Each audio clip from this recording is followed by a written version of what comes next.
ہم کو روک نہ پائے گی جو حق کی راہ میں آئے گی، دیوار گرا دی جائے گی۔ میں نے سید جواد نقوی صاحب سے کیٹاگوریکلی 10-15 بندوں کی موجودگی میں یہ بات پوچھی کہ اگر کوئی عقیدہ امامت کو نہ مانے تو کیا وہ مسلمان ہے؟ انہوں نے کہا ہاں وہ مسلمان ہے۔ اور میں نے کہا اگر کوئی عقیدہ امامت کا انکار کرے تو وہ کیا کافر ہے؟ کہتے نہیں، ہم تکفیر نہیں کرتے، ہم اہل سنت کو مسلمان سمجھتے ہیں، ہمارا اختلاف اپنی جگہ لیکن ہم ان کو کافر نہیں سمجھتے۔ ونصلی علی رسولہ الکریم، اما بعد۔ معزز سامعین، السلام علیکم ورحمۃ اللہ وبرکاتہ۔ انجینئر مرزا جہلمی شیعہ کی وکالت میں بالکل اندھا ہو چکا ہے، ان کا وکیل بھی ہے لیکن بالکل ناکام۔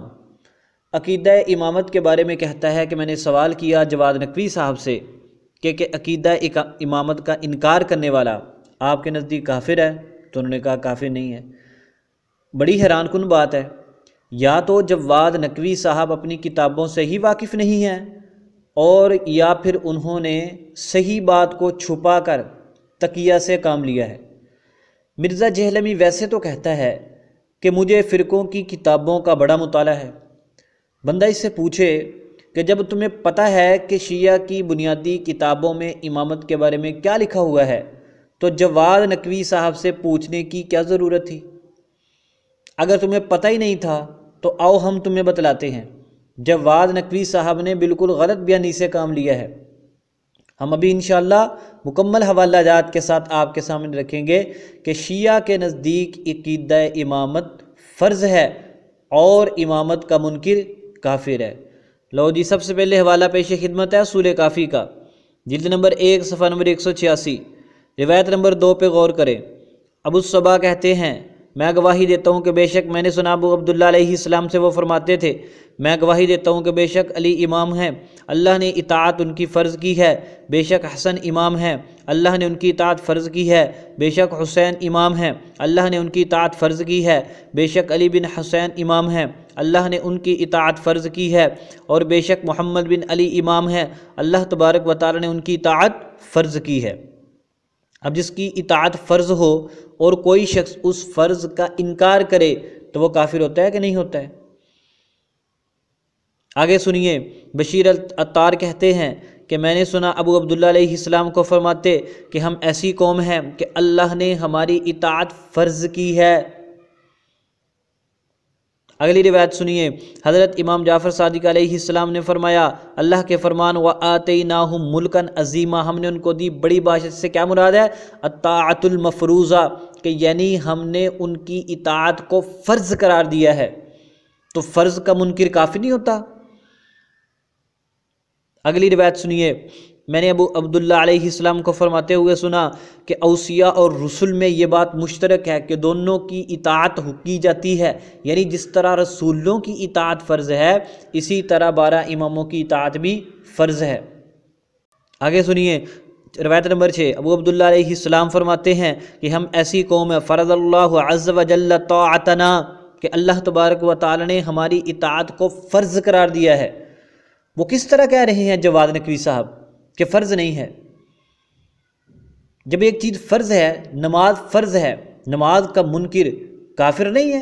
روزہ فرض ہے، روزے کا منکر کافر نہیں ہے۔ اصول کافی جلد نمبر 1 صفحہ نمبر 186، اگلا حوالہ سنیے، یہ کتاب ہے ملا باقر مجلسی کی، حق الیقین عقائد پر لکھی ہوئی۔ ملا باقر مجلسی وہ شخص ہے جس کی کتابیں پڑھنے کی ترغیب خمینی دیا کرتا تھا۔ جلد نمبر 2 صفحہ نمبر 215، ذرا غور کیجئے اس پر۔ اور شیخ مفید نے کتاب المسائل میں کہا ہے کہ امامیہ کا اس پر اتفاق ہے کہ جو شخص اماموں میں سے کسی ایک امام کی امامت سے انکار کرے اور ان کی اطاعت کے فرائض میں سے کسی چیز سے انکار کرے جس کو خدا نے اس پر واجب کیا ہے تو وہ کافر ہے۔ قابل غور، تو وہ کیا ہے؟ کافر ہے اور گمراہ ہے اور جہنم میں ہمیشہ رہنے کا مستحق ہے۔ اب بتلاؤ ذرا کتنی واضح۔ وہ کہتے ہیں امامیہ کا اتفاق ہے، کسی ایک امام کی بھی امامت کا انکار کرنے والا کافر بھی ہے، گمراہ بھی ہے اور ہمیشہ جہنم میں بھی رہے گا۔ تو جواد نقوی کی بات کی کیا حیثیت ہے؟ جب تم نے جو حوالہ دیا اس کی کیا حیثیت ہے؟ ان لوگوں کو تو شیعہ اپنا بندہ ہی نہیں مانتے، ان سے پوچھو تو صحیح، وہ تو پتہ نہیں کیا ان کو مکثر اور ایرانی اور تقلیدی اور پتہ نہیں کیا کیا کچھ کہتے ہیں۔ یہ ہے ان کی بنیادی کتاب حق الیقین، کہتے ہیں امامیہ کا اتفاق ہے، ایک کی امامت کا انکار کرنے والا بھی کافر ہے، اور تو اہل سنت کو دھوکہ دیتا ہے، شیعہ کے برے اعمال پر پردے ڈالتا ہے۔ آگے سنیے ذرا، صفحہ نمبر 214 پہ لکھا ہے، کہتا ہے اور ہمارا اعتقاد اس کے حق میں جو امیر المؤمنین کی امامت اور ان کے بعد کے اماموں کی امامت سے انکار کرے اس کی مانند ہے کہ جس نے پیغمبروں کی پیغمبری سے انکار کیا ہے۔ جو امیر المومنین کی امامت اور ان کے بعد کے اماموں کی امامت سے انکار کرے اس شخص کی طرح ہے جس نے پیغمبروں کی پیغمبری سے انکار کیا ہے۔ تم بتلاؤ ایک پیغمبر کا انکار کرنے والا بھی کافر نہیں ہوتا؟ وہ ائمہ کو پیغمبروں کی طرح سمجھتے ہیں، کہتے ہیں جس طرح ان کا انکار کرنے والا ہے اسی طرح ان ائمہ کا انکار کرنے والا بھی ہے۔ کہتا ہے ہمارا اعتقاد یہ ہے کہ جو امیر المومنین کا اقرار کرے اور ان کے بعد کے اماموں میں سے کسی ایک کی امامت سے انکار کرے تو وہ ایسے شخص کی مانند ہے جو تمام پیغمبروں پر تو ایمان لاتا ہے اور محمد صلی اللہ علیہ وسلم کی پیغمبری سے انکار کرتا ہے۔ اور حضرت صادق علیہ السلام نے فرمایا کہ ہمارے آخر کا منکر ہمارے اول کا منکر ہے۔ اب بتلاؤ ذرا یہ کتنی واضح روایتیں موجود ہیں کہ شیعہ کی معتبر کتاب ہے، ان کے عقائد کی کتاب ہے۔ آگے ذرا اور سنیے، اور اس سے بھی سخت باتیں آ رہی ہیں۔ فرمایا اس لیے کہ امامت کے متعلق یہ کچھ لوگوں کے بارے میں فرمایا جا رہا ہے حضرت امام موسیٰ کاظم کی طرف کہ ہر نماز کے جب کہ یہ لوگ نماز ادا کرتے ہیں تو خدا ان پر لعنت کرتا ہے۔ لوگوں نے کہا کیوں ایسا ہے؟ فرمایا اس لیے کہ امامت کے متعلق ہمارے حق کا انکار کرتے ہیں اور ہماری تکذیب کرتے ہیں۔ اور معانی الاخبار میں بسند موت پر منقول ہے، حضرت صادق نے عمران سے فرمایا کہ دین حق اور اہل بیت کی ولایت کی رسی کو اپنے اور تمام اہل عالم کے درمیان کھینچو۔ جو شخص ولایت و امامت اہل بیت کے بارے میں تمہارا مخالف ہوگا اگرچہ وہ محمد و علی و فاطمہ کی نسل سے وہ زندیق ہے۔ اب اندازہ کرو، وہ کہتے ہیں ولایت و امامت اہل بیت کے بارے میں جو تم سے اختلاف کرے، دوسری طرف اہل سنت کو مومن سمجھتے ہو؟ ہاں جی اہل سنت کو مسلمان سمجھتے ہیں۔ اور یہ دیکھو ان معتبر جو شیعہ کے ہیں یہ معتبر کتابیں ہیں اور یہ ان کے ہاں تو معصوم کا قول ہے اور سند بھی معتبر ہے۔ جواد نقوی کی کیا حیثیت ہے؟ کسی شیعہ سے تو پوچھو دوسرے سے، وہ اس کو زندیق کہہ رہے۔ حضور پاک صلی اللہ علیہ وسلم حضرت علی و فاطمہ کی اولاد سے ہونے کے باوجود بھی، آگے سنو کیا لکھتے ہیں، دوسری سند حسن سے روایت کے مطابق فرمایا کہ جو شخص تمہاری مخالفت کرے اور رسیمان ولایت سے باہر ہو جائے اس سے علیحدگی اختیار کرو، ہر چند وہ علی و فاطمہ علیہ السلام کی نسل سے ہو۔ یہ کتنی واضح روایتیں موجود ہیں، ذرا نیچے دیکھیں کیا لکھا ہوا ہے۔ اور اکمال الدین میں حضرت کاظم علیہ السلام سے مروی ہے کہ جو شخص ہر زمانہ کے امام کی شخصیت اور ان کی نصیحت کے بارے میں شک کرے وہ کافر ہو گیا۔ تو کیسے کہتا ہے کہ عقیدہ امامت کے منکر کو کافر نہیں کہتے؟ اہل سنت چونکہ منکر ہیں اہل سنت کو کافر نہیں کہتے۔